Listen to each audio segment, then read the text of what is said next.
KPCC ಪಟ್ಟಕ್ಕಾಗಿ ತಾರಕಕ್ಕೇರಿದ ಸಮರ. 1 ಕುರ್ಚಿ 3 power centre. ಯಾರಾಗ್ತಾರೆ Congress ಪಾಳೆಯದ ಸಾರಥಿ? ರಾಜ್ಯ ರಾಜಕಾರಣದಲ್ಲಿ ನವೆಂಬರ್ ಸಂಚಲನ. ಸಿದ್ದರಾಮಯ್ಯ ಸಿಎಂ ಪಟ್ಟಕ್ಕೆ ಬಂತ ಕುತ್ತು. ವರ್ಷದ ಅಂತ್ಯಕ್ಕೆ ಡಿಕೆಶಿ ಸಿಎಂ ಫಿಕ್ಸ್. ಬಗೆದಷ್ಟು ಬಯಲಾಗುತ್ತಿದೆ ಐಶ್ವರ್ಯ ಗೌಡ ವಂಚನೆ. 69 ಕೋಟಿ ಹಣ ವ್ಯವಹಾರ ನಡೆಸಿದ್ದ ಐನಾತಿ. ಅಕೌಂಟ್ ಫ್ರೀಸ್ಗೆ ಪೊಲೀಸರ ಸಿದ್ಧತೆ. ಭೂಪತಿಗೆ ಬೆಂಬಿಡದೆ ಕಾಡುತ್ತಿದೆ ಬೆನ್ನು ನೋವು. ಸಾರಥಿ ಸರ್ಜರಿಗೆ ಕೂಡಿ ಬಂತ ಕಾಲ. ಇಂಜೆಕ್ಷನ್ನಿಂದಲೇ ಸರಿ ಹೋಗ್ತಾರಾ ನಟ? ಪ್ರಯಾಗ್ರಾಜ್ನಲ್ಲಿ ಶತಮಾನದ ಸಮಾಗಮ. 3 ದಿನದಲ್ಲಿ 6 ಕೋಟಿಗೂ ಅಧಿಕ ಸನಾತನಿಗಳಿಂದ ಪುಣ್ಯಸ್ನಾನ.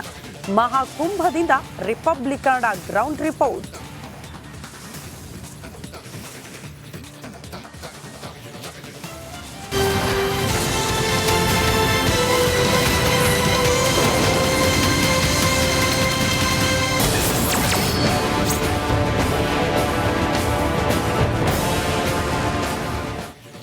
ರಾಜ್ಯ ರಾಜಕೀಯದಲ್ಲಿ ನವೆಂಬರ್ ಸಂಚಲನ ಸೃಷ್ಟಿಯಾಗ್ಬಿಟ್ಟಿದೆ. ರಿಪಬ್ಲಿಕ್ ಕನ್ನಡ ಈ ಕುರಿತು ಸುದ್ದಿ ಬ್ರೇಕ್ ಮಾಡಿದ್ದೇ ನಿಜವಾಗ್ತಾ ಇದೆ. ಅಲ್ಲಿಗೆ ನಮ್ಮ ಭವಿಷ್ಯ ನಿಜವಾಗ್ತಾ ಇದೆ. ಈ ಮೂಲಕ ಸಿದ್ದರಾಮಯ್ಯನವರ ಅಭಿಮಾನಿಗಳಿಗೆ, ಆಪ್ತರಿಗೆ ಮರ್ಮಾಘಾತ ಎದುರಾಗ್ತಾ ಇದೆ.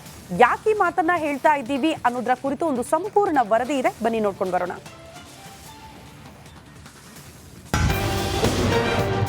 ಸಿದ್ದರಾಮಯ್ಯ ಸಿಎಂ ಪಟ್ಟಕ್ಕೆ ಬಂತ ಕುತ್ತು.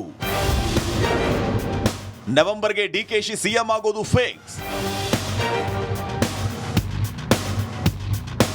ಕಾಂಗ್ರೆಸ್ ಸರ್ಕಾರಕ್ಕೆ 2.5 ವರ್ಷ ತುಂಬ್ತಾ ಇದ್ದಂತೆಯೇ ಯಾರು ಊಹೆ ಮಾಡದ ಬೆಳವಣಿಗೆ ನಡೆಯಲಿದೆ. ನವೆಂಬರ್ ಅಲ್ಲಿ ರಾಜ್ಯದಲ್ಲಿ ಅಧಿಕಾರ ಹಸ್ತಾಂತರ ನಡೆಯಲಿದೆಯಂತೆ. ಡಿಕೆ ಶಿವಕುಮಾರ್ ಕೊನೆಗೂ ಮುಖ್ಯಮಂತ್ರಿ ಆಗ್ತಾರಂತೆ. ಸಿದ್ದರಾಮಯ್ಯ ಅಧಿಕಾರ ಬಿಟ್ಟುಕೊಡ್ತಾರಂತೆ. ಅದೇ ಕಾರಣಕ್ಕೋ ಏನೋ ಸಿಎಂ ಸಾಹೇಬ್ರು ಮೊನ್ನೆ ತ್ಯಾಗದ ಮಾತಾಡಿದ್ರು. ಸೋನಿಯಾ ಗಾಂಧಿ ಅವರು ತ್ಯಾಗ ಮಾಡಿದ್ದಾರೆ, ರಾಹುಲ್ ಗಾಂಧಿ ಅವರು ತ್ಯಾಗ ಮಾಡಿದ್ದಾರೆ. ನಾವು ಕೂಡ ಅದೇ ದಾರಿನಲ್ಲಿ ನಡೀತಕ್ಕಂಥ ಪ್ರಾಮಾಣಿಕ ಪ್ರಯತ್ನವನ್ನು ಮಾಡಬೇಕು. ಯಾಕಂದ್ರೆ ಕಾಂಗ್ರೆಸ್ ಪಕ್ಷ ಮಾತ್ರ ಸಮಾಜದಲ್ಲಿ ಪರಿವರ್ತನೆಯನ್ನು ಬಯಸ್ತಕ್ಕಂಥದ್ದು. ಎಲ್ಲ ಅನ್ಕೊಂಡಂತೆ ಆದ್ರೆ ನವೆಂಬರ್ ಅಲ್ಲಿ ಅಧಿಕಾರ ಹಸ್ತಾಂತರವಾಗುವುದೇ ಆಗಿದ್ರೆ ಸಿದ್ದರಾಮಯ್ಯಗೆ ಇನ್ನು ಕೇವಲ 9 ತಿಂಗಳು ಅಧಿಕಾರ ಇರಲಿದೆ.